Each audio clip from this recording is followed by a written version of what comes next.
Today we're going to go over how to properly sharpen a knife. And it's something that every cook, every chef must know, should be able to do proficiently. First thing you need to do is learn your different sharpening stones. There's a multi-stone, there's oil stones, there's wet stones. Today, what I'm going to be using is a wet stone. Wet stones you soak in water for 15 minutes or so before you start to use them. Wet stones are always two-tone, meaning they have one side that's a coarser and one side that's smoother. Kind of like an emery board, where one side's rough, one side's smooth. Or like sandpaper, how the grit moves up. That's the basics of the sharpening stone itself. So now there are two techniques to do this that you can use. There's the Japanese technique and the Western technique, and they both will work. And this is something that, again, you're gonna have to figure out yourself which one works best for you. And when you're holding your blade, no matter how you sharpen it, you want to hold it between a 15 to 20 degree angle. I try to hold it about a 17 degree angle, but for most knives, you will be great if you stay within that range. So whenever you're doing that Japanese style, you'd always do it like this. You put pressure on your blade when you move forward, not so much when you move back, but you do small circles on your stone.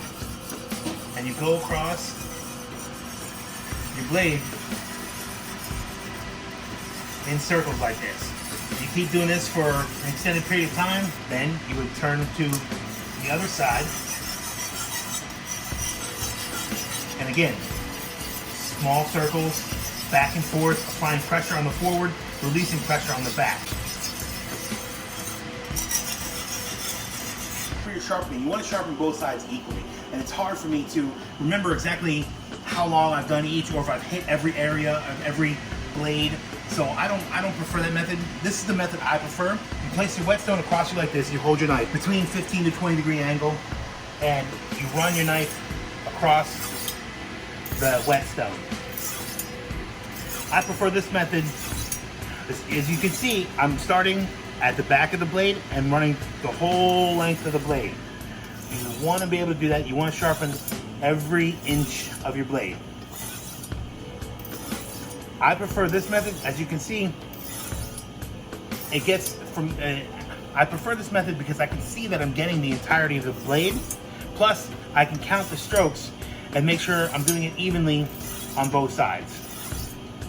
So you do it, and I prefer to do it in increments. I'll do 50 on one side, 50 on the other side, 50 on one side, 50 on the other side, and just keep going until that blade is sharpened. So again, as you can see, when I flip my blade, I'm gonna make sure again that I go the whole length of the blade, starting from that part all the way to the tip. Okay? I'm just gonna do this, applying pressure, even pressure across the whole thing.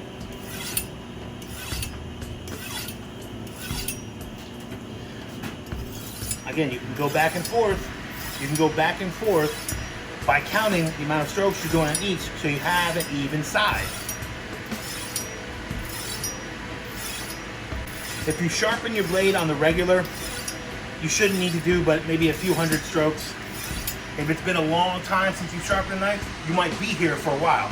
I'm not going to show you the whole process, but again, you just keep repeating this process, back and forth, back and forth. You can see that I get into a rhythm and just can evenly and easily follow my flow.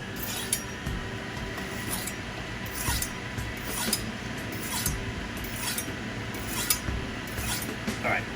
After you do it a whole bunch of times and you get your knife kind of where you want to be with the rough side, you want to flip it over to the smooth side, much like you would, say, sandpaper. After you coarsely sand down your piece of wood, you want to take a finer grit to it. Same idea here. We've roughed it up, now we're going to smooth it out. Same idea whether you use the Japanese method, where you do the small little circles, or you do like I'm doing and do the whole broad strokes. Again, I like the broad strokes because I can count each one, and I can see that I'm getting the entirety of my blade. That's vitally important. You don't want to, no matter what style you're going to use, you don't want to half sharpen your blade. You don't want to, sharpen up here and here and then miss down here, or sharpen down here and miss up here. You don't want to go across like that and then not get that whole part. Okay? So again, and then you do this maybe like, I do this part, when I'm doing this part, I do maybe a third of the total time that I spent on the coarse side. You don't need to do it as long. And then you can feel your blade, you can kind of feel it getting sharper, and you'll understand that as you play with knives more. And then the last thing you want to do is just run it on the steel a couple times. That is how you properly sharpen a knife. You might need to do it longer than I did in this video. Please don't assume that 2 minutes on this is going to be enough. So if you really want to test it, grab one of your knives at home, try to cut the skin of a tomato. The skin of the tomato will show you how sharp your knife is or not. If it's really sharp, it'll cut through there, no problem. If it's dull, you'll have to like smush it and like saw it and do all that kind of stuff. That's one good way to gauge how successful you are in sharpening your knife. Put it against, you know, another one. Put it against one of the ones in your kitchen cupboard or in your kitchen drawer. You know, check it out. You can always, and you can even sharpen those if you want. You got plenty of time now.